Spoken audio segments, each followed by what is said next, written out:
Lauren Stearns to come up, and she's going to be speaking about you can't pour from an empty cup.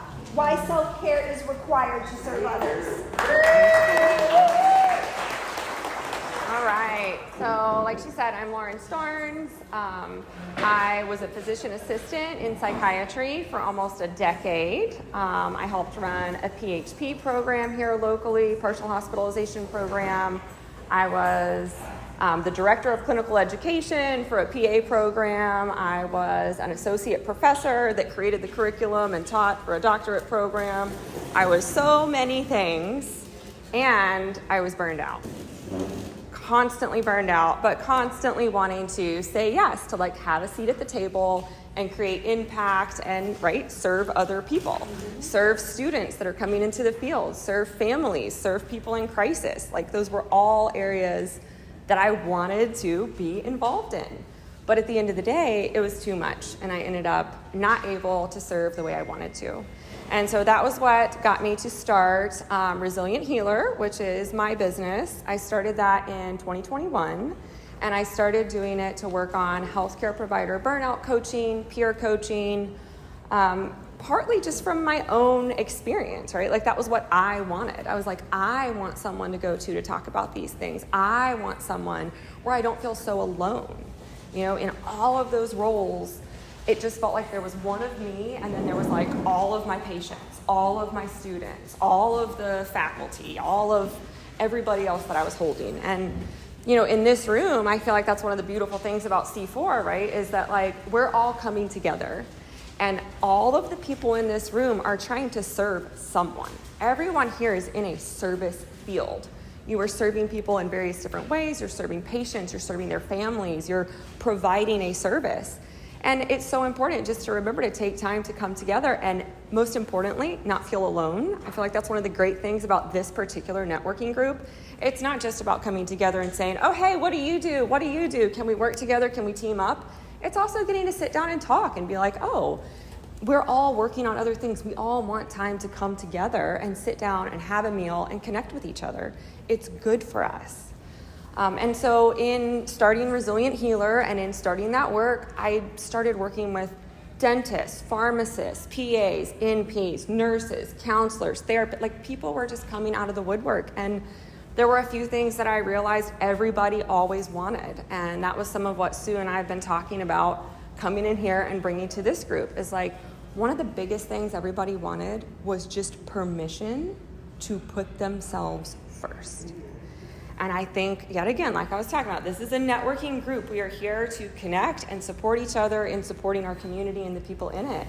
And having permission to put ourselves first kind of requires that we all make like an agreement to do that. And it's one of those like unspoken ones out there where like society's like, nope, you need to put your patient first, you need to put your client first, you need to put your job first. And it's so hard to remember that that's not sustainable. We end up serving no one at the end of the day if we're not taking care of ourselves. And so just taking a minute to come in here and be like, hey, we could all start doing a little more of that. Like get together, connect, have lunch, make friendships out of here that are not just about your business dealings, but are also about like, people in this room understand what's going on. So many times in our day-to-day life, our family, our friends, other people, they don't know what it's like to be in service to large numbers of other humans. And it's important to connect and make those relationships here and to provide each other with the permission to put yourself first sometimes, to pour into yourself. I was gonna run through a few things that I think are just helpful, and these are things you might try applying to your own life if you happen to be in a season of feeling burned out or just overwhelmed, if you know that you're in a spot where something is unsustainable, or these might be helpful tools for you to pass along. These are all like easy things to share with other people. You might have clients that are caregivers, you might have clients that are just in need of some support. One of the ways to start to make a change, because a lot of the work I do is on the nervous system. So after spending a lot of time in psychiatry, I realized that working on just the mind and the mental, not very helpful, right? Our nervous system is running through our entire body. We have to take care of more of our system and understand our own unique system more than just our mind and what we're thinking about. So, problem with that is Skin cells, those heal fast, right? You cut your hand, that's going to heal up in like a week. Nerves, they heal slow. That's like a 1-2 year process. But you at least need 30 days usually to even kick off a neural pathway change. So you've got to start somewhere, and you want to start with a win that is repeatable. So one of the things that Sue and I talked about, because we tried to get a short list together of applicable things, find something you can give yourself before you try to take something away. You want to start something new that is kind for yourself before you shame yourself for like, oh, I should stop doing that. Oh, I should stop binging that, ice cream at night. Oh, I should stop scrolling my phone every day, right? Like you need to find a way to add something, give yourself something. Your nervous system wants a reward. It wants to feel filled up. If you are pouring from an empty cup, you need to put something in the cup before you even begin to take something else away.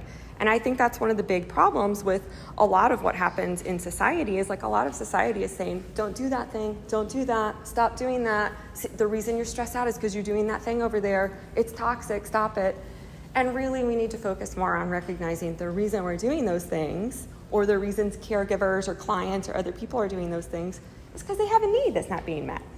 And so one of the tips I would give anybody, anywhere, is start trying to find a way to give yourself something before you ever consider punishing yourself or taking something away from yourself or trying to get rid of even if it's a bad habit.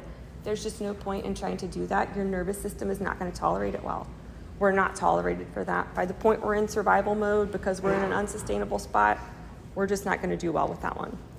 The other quick and easy down and dirty tip, if you want to start making a change to your life over the next 30 days, is you will always get to the first thing you do every day. 100% guaranteed, the first thing you do, you will always get to. How often are we making ourselves the first thing? Some of you might do great at that, and that's awesome. Keep doing that.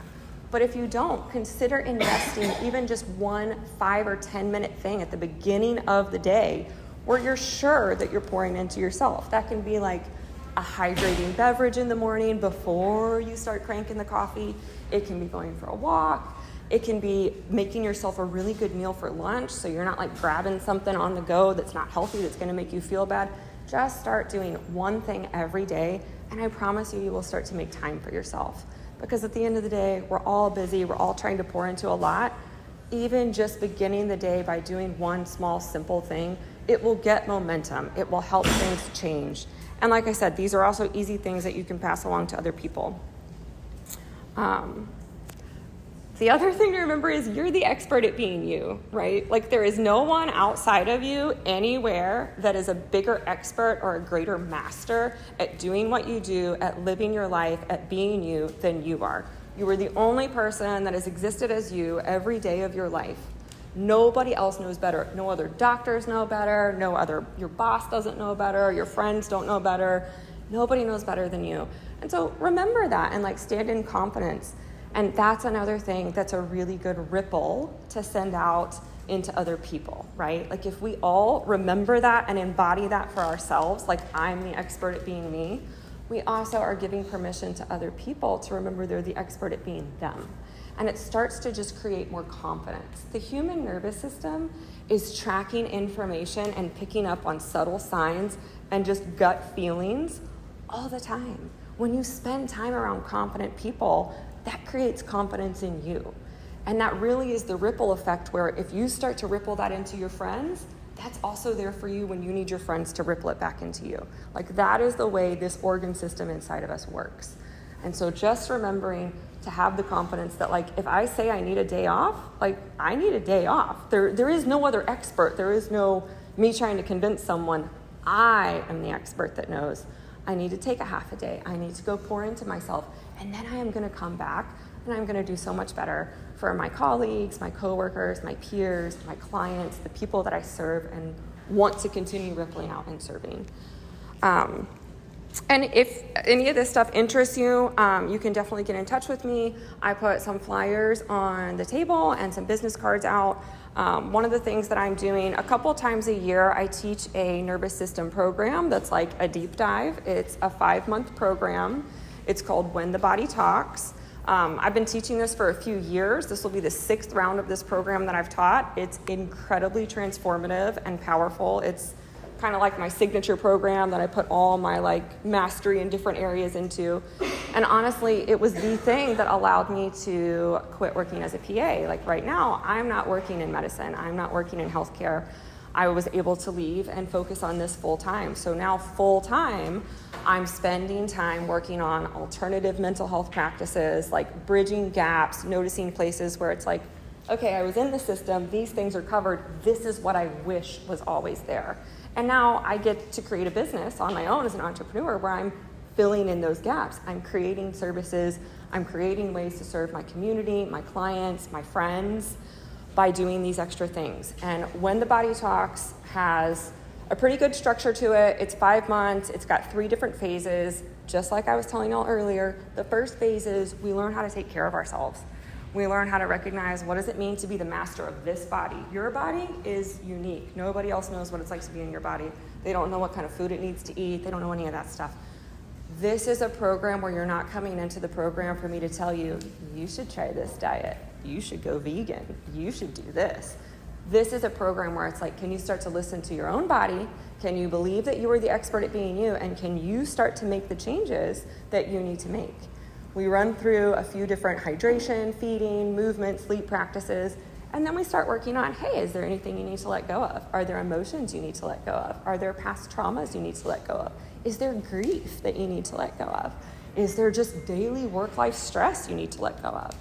And most importantly, because this is another thing that over time I saw missing in the overarching society we live in, we integrate. And that's the thing that I feel like gets missed a lot with what we do. We spend a lot of time in our society doing peak things, right? Like the peak experience, that, hey, come learn this new skill, look how cool this is. And then we don't help people learn to hold the skill and apply the skill in their life. Like we all have been to those programs where you like go for a weekend and it's a great mastermind and you hang out with all these people and this new energy, and then it doesn't translate into your everyday life. And so a huge portion of the 3rd phase of the program is integration. It's like sitting down and actually learning the nuts and bolts of how do I take what my nervous system wants to do and how do I start to actually teach it to do what I am choosing to do, not just an automation, not just something subconscious. So if you know anyone that might be interested in that program, or if one of you is interested in that program, there's a QR code on the flyers and the business cards where you can set up a meeting with me. I believe in connecting with people. That's how I've built my entire business. Like set up a 30-minute call. Let's talk. Let's see if there's a place where you have questions. Let's see if there's a place where I can help you. You can go to my website and look up some of the other things that I have listed, one-on-one sessions. I have an online course. A lot of people are too busy to do a program where you have to like log in. Like I know I had a ton of patients when I was in clinic that just, they would have never had time to come in and do something that took that much face-to-face time. So I created an online course that's totally self-paced, and it's like, go log in and do the work, watch the modules. I have all the teachings and recordings in there. Watch it whenever you want. Watch it when it's good for you. Rewatch the ones you like over and over. But it has to be a spot where we're meeting people where they're at and the resource actually is going to translate into their life. So, like I said, I'm Lauren. These are the things I'm here to offer you. I hope you took something away just from a few of the permissions that we gave here today. And it was great to be able to come and speak. Thank you, Sue, for